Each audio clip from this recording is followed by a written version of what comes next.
Good morning, dear students. I hope you all are fine. Take good care of yourselves. In this pandemic, don't go outside and use your mask. Now, we are on chapter number 3, that is fibers. We have done the processing of wool fibers. Now, we are on the silk. We will discuss the life cycle of silkworm and we will also discuss about the rearing of silkworm from cocoon to silk.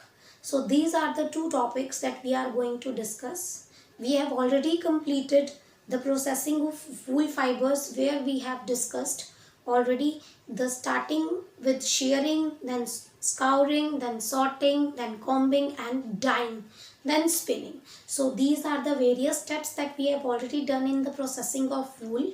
Now we will discuss the life cycle of silkworm and the getting of silk fibers from cocoons. Let's start our topic. So we will discuss today rearing of silkworms. We have already discussed about silk and life cycle of silk. So today we concentrate on the rearing of silkworm. First of all, we must know what do you mean by rearing of silkworms. Rearing of silkworm means to look after the silkworms, to take care of silkworms by providing them proper food and shelter. What do you mean by shelter here?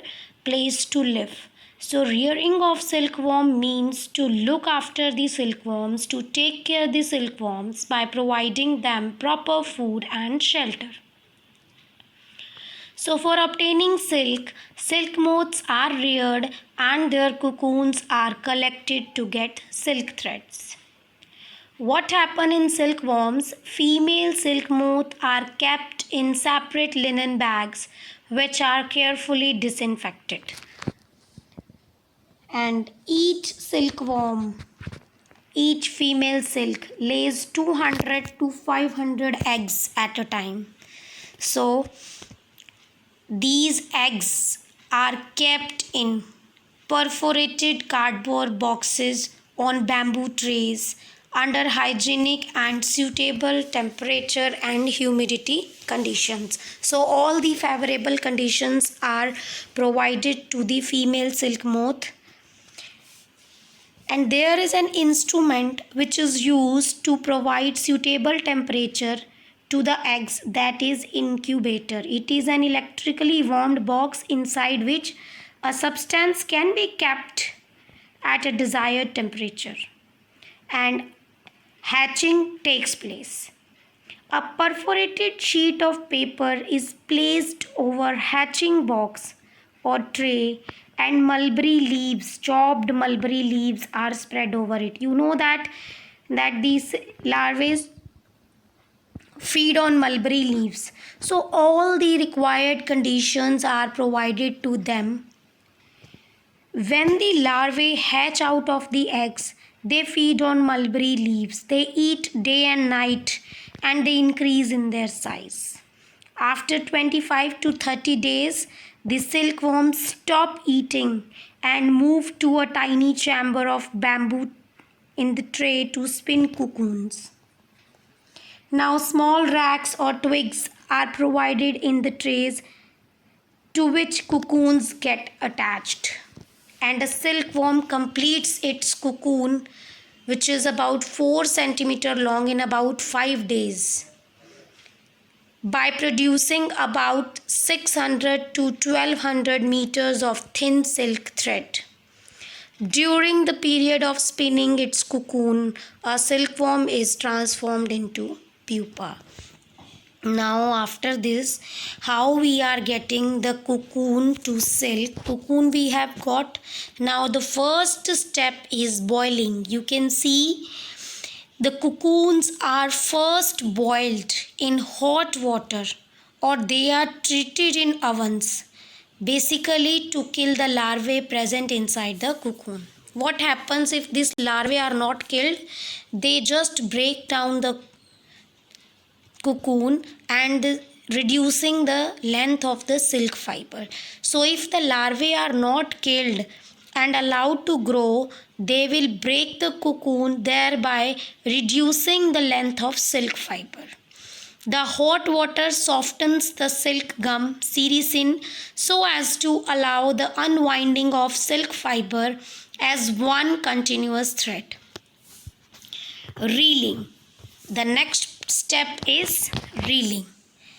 So, can you see this child what is doing? Unwinding of silk threads. Unwinding means losing of silk threads. So in reeling, the process of taking out threads from the cocoon is called reeling the silk. Reeling is done in special machines which unwind the threads or fibers of silk from the cocoon. Now, the fibers of the cocoon are too fine and delicate to handle. Delicate means very softly we need to handle it, otherwise they will break. They are very, very fine and delicate. So, many of them are reeled together to yield a stronger thread. So, when we just reel them together, then we get a stronger thread which is called raw silk. And the damaged, which one is of shorter length, damaged or waste cocoons are used to produce spun silk, which is an inferior quality silk, which is low quality silk. So here the reeling is the process of unwinding the threads from the cocoon, and the cocoons are soaked in boiling water, and the purpose of them is to soften the sericin gum in which the thread is present, silk thread is present. Now the next part is throwing. The raw silk is twisted to produce thrown silk, and this process is called throwing. This prevents the silk from splitting into individual fibers, means it is not separated into individual fibers. After this process, now the next process is to make our silk colorful and attractive by dyeing. So the thrown silk is then dyed for making colored fabrics.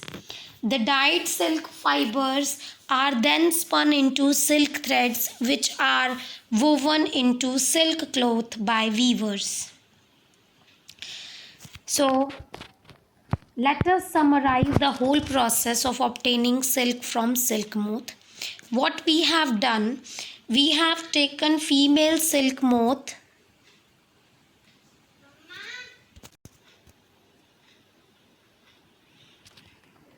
So we have taken female silk moth first in silkworms, then their eggs are kept in perforated boxes where incubator is providing them the particular temperature. Then they hatch into larvae and they are given mulberry leaves to eat, where they grow and cocoons are developed over them. These cocoons are then boiled in hot water or treated in oven, and basically to kill the larvae inside it. After that, reeling takes place. Silk thread is formed where raw silk is formed from the fine and delicate fibers, which when they are reeled together to yield a stronger thread, and the low quality or damaged cocoons are used to produce inferior quality silk or spun silk. Then throwing takes place. After that, thrown silk is formed to make it stronger, and then it is dyed into various colors. And after that, weavers spun into silk threads which are woven into silk by the weavers. So this is the complete process from silk moth to silk cloth.